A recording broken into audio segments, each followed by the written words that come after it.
સર્વે વૈષ્ણવોને મારા જય શ્રી કૃષ્ણ। મારી ચેનલમાં આપ સૌનું હાર્દિક સ્વાગત છે। કોઈ પણ વ્રત કે ઉપવાસ હોય એમાં ખાઈ શકાય એવી કાચા કેળાની વેફર આજે આપણે બનાવીશું। તો મેં અહીં 2 કિલો કાચા કેળા લીધા છે। તો એમાં અમુક કેળું આ રીતે ઢીલું પણ આવી ગયું છે। તો એવું ઢીલું હોય ને એ કેળું આપણે હટાવી દેવાનું। જો એ કેળું આપણે ઉપયોગમાં લઈશું ને તો વેફર તળતી વખતે લાલ થઈ જશે। તો હવે વેફરમાં ઉપર સ્પ્રિંકલ કરવા માટેનો આપણે મસાલો કરીશું। તો અડધી ચમચી જેટલો મેં સંચળ પાવડર લીધો છે અને અડધી ચમચી જેટલો મેં મરી પાવડર લીધો છે અને એનાથી અડધો મેં હિંગનો પાવડર લીધો છે। તો આ બધા મસાલાને આપણે પહેલાં મિક્સ કરી અને વેફર બનાવીને એ પહેલાં જ રેડી કરી લેવાનો છે। જો ઉપવાસમાં તમે હિંગ ન ખાતા હોય તો એને સ્કીપ કરી શકો છો। તો મસાલો રેડી થઈ ગયો છે। હવે આપણે કેળાને લઈ અને એને આપણે છાલ ઉતારી લઈશું। તો કેળું આપણું એકદમ કડક હોય એવું જ લેવાનું, એ બાબતનું આપણે ખાસ ધ્યાન રાખવાનું।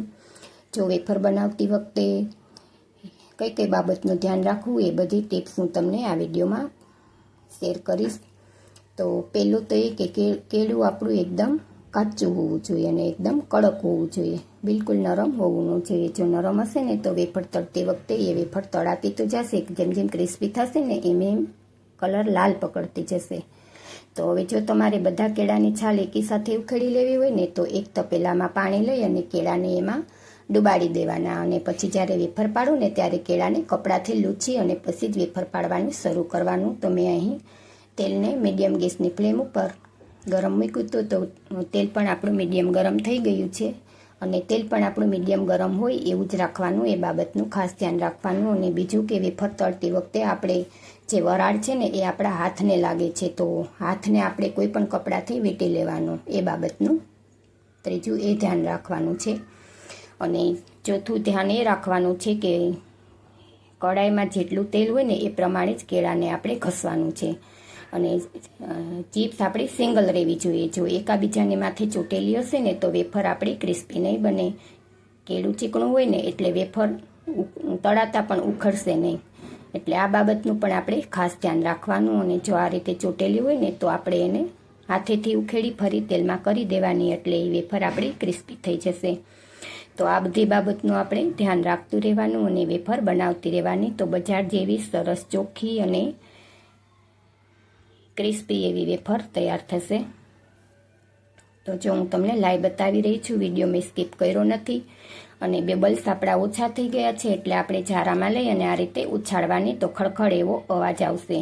તો હવે આપણે વેફર થઈ ગઈ છે તો નીચે ઉતારી અને તરત જ આપણે આ જે મસાલો કર્યો ને એ ઉપરથી સ્પ્રિંકલ કરીશું ને તો એ તરત જ એમાં મેશ થઈ જશે। તો આ બાબતનું પણ ખાસ ધ્યાન રાખવાનું। હવે હું તમને બીજી રીત બતાવું કે કેળાના મેં 2 ભાગ કર્યા હતા, તો એને હું આ રીતે ચિપ્સમાં તળીને બતાવીશ। જો કેળું નાનું હોય એને સિંગલમાં ઘસી શકો તો તમે સિંગલ પણ લઈ શકો છો, તો ચિપ્સ તમારી થોડીક લાંબી થશે।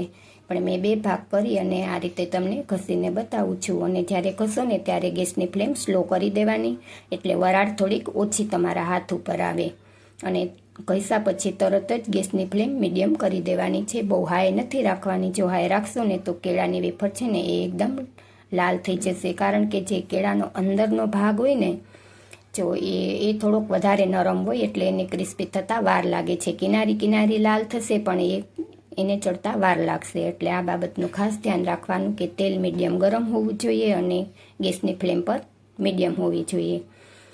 તો આ રીતે જો આપણે કેળાની વેફરને બનાવીશું તો બજાર કરતાં પણ સરસ ઉજળી અને ચોખ્ખી થશે, કેમ કે બજારમાં તો કંઈ ચોખ્ખાઈ એટલી હોતી નથી। આપણે તો કેળાને સ્વચ્છ પાણીથી ધોઈ લીધા હોય, તેલ પણ આપણું સ્વચ્છ હોય અને જો આપણે પ્રભુ માટે બનાવતા હોઈએ તો એમના સુખનો વિચાર કરતાં ઠાકોરજી પછવાડે આપણે ઘરના સભ્યોને પણ આપણે ચોખ્ખું આવું ખવડાવી શકીએ।